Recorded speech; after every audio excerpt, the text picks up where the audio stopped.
بعد الخروج المفاجئ من كاس مصر على يد المصرية للاتصالات، الوضع في الأهلي ما بقاش زي ما كان. مجلس الإدارة والطاقم الفني في حالة غضب شديد جدا بسبب أداء عدد من نجوم الفريق. الأسباب الحقيقية وراء القرارات المدوية: مستوى عدد من العناصر الأساسية كان ضعيف جدا في مباراة خروج الأهلي من الكاس.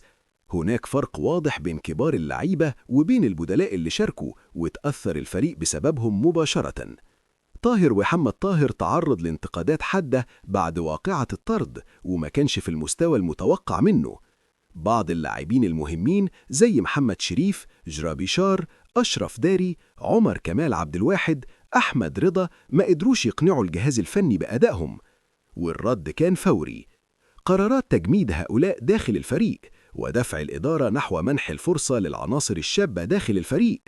وبدأت اتصالات سريعة مع سيد عبد الحفيظ المشرف على الكرة من أجل البدء في حصر احتياجات السوق الشتوي.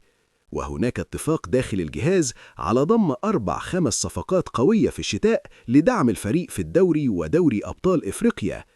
الرسالة واضحة للجمهور: مفيش مكان للكسل أو التراجع البدني بعد النهائيات، وكل اللي ما يقدرش يظهر بالمستوى المطلوب هيكون في نظر الجهاز الفني مسؤول عن ظهوره.